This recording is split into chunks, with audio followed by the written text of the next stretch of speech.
Why history? Let me tell you a story.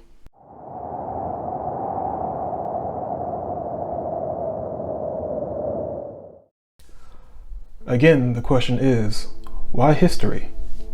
Ironically, I find myself asking this simple but important question only after devoting myself to becoming a historian.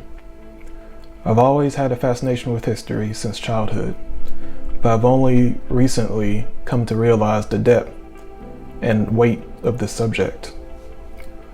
Why should I or anyone be interested in history, or let alone choose this subject as a career path? Well, first let's give a basic definition for history. In my perspective, history is simply the study of anything in the past, but more specifically, it's a story of human interactions with each other and the wider world. This narrative of the human condition and human relationships throughout time is the lens from which I view my profession. But by peeling back the layers of time, we can vividly see the good, the bad, and the ugly of the people and civilizations that came before us. So in this video, I want to be real with you all and cover the pros and cons of studying history. And hopefully this candid presentation may be of some value to you, the viewers. As I do in my everyday life, I prefer telling the bad news first. So let's start with the cons. Now, there are several major factors that deter people from studying history professionally, leisurely, or in a classroom setting. One is boring.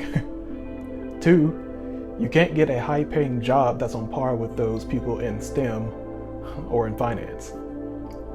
Three, it's too irrelevant for the here and now, so why bother? But these cons never really hindered me from falling in love with the subject. However, what has dampened my burning passion at times is learning about the misery, the hatred, and the suffering that humanity has endured from time immemorial. Just as there is a dark side to our modern world and society, the same can be said of history.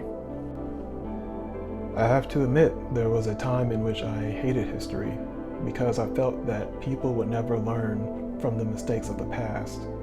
And no matter what technological advancement is made or what peace deals are negotiated, humanity at its core will still try to cause harm and conflict out of self-interest or radical ideology, rather than empathize to try to assuage the suffering of their fellow man. Another layer is the secondhand trauma that can be caused by being inundated, being engulfed by so much material on humanity's woes and sufferings, as well as the malevolence of life.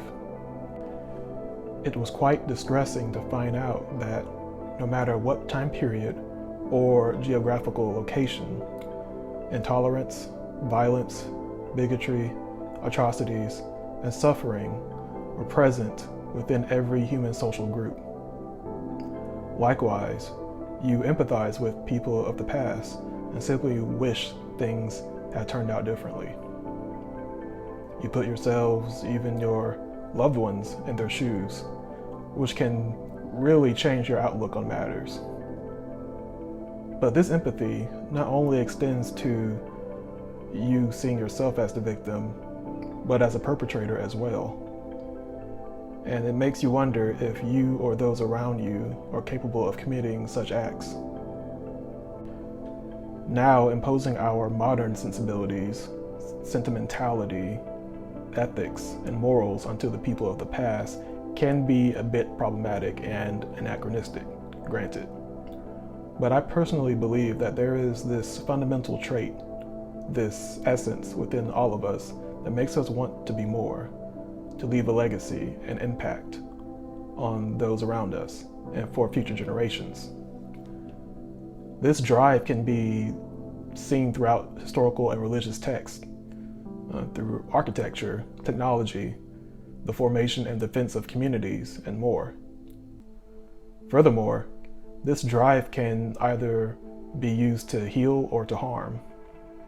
For instance, some people have used this trait to become infamous, to leave their mark on the world in whatever depraved way they can. This isn't a new phenomenon, but has been seen countless times in numerous iterations and fashions.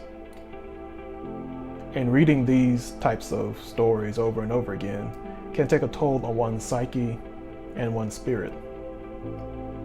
I actually may do a follow-up video in the future on this topic of vicarious trauma, because I do not believe it is discussed enough, particularly in the field of history.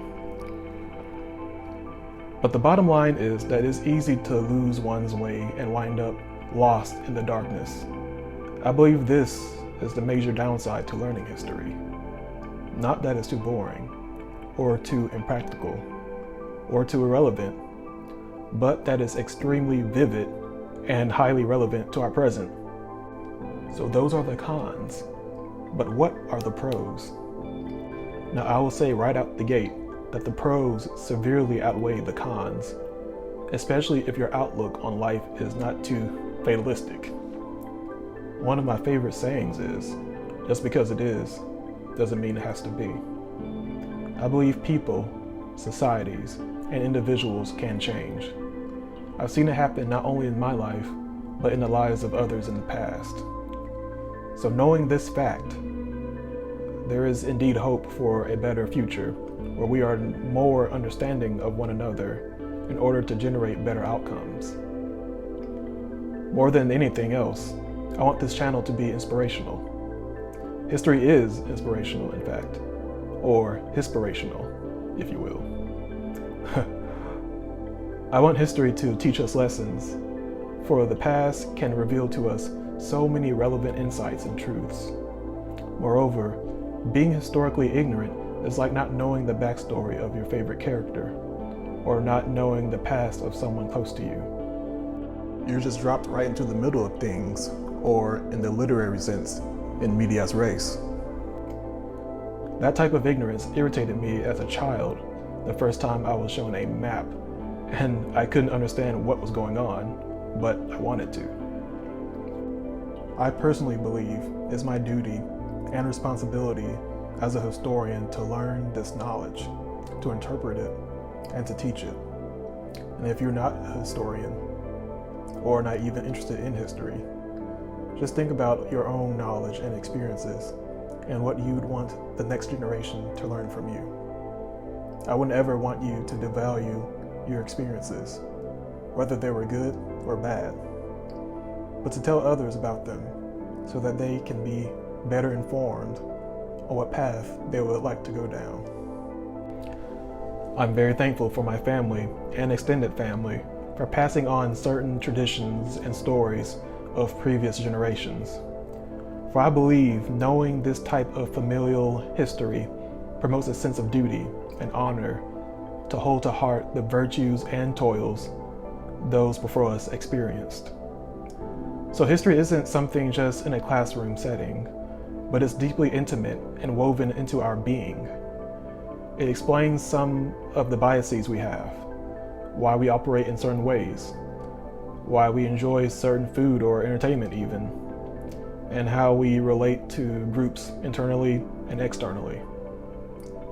It helps explain why things are the way that they are, like current political and social issues. History takes us out of our comfort zone to analyze how other cultures behave, and it helps us define ourselves and how we fit into the wider world.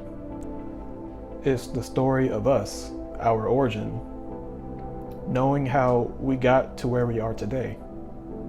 History helps us appreciate our current way of life and puts many phenomena we see into context. But history is also an adventure.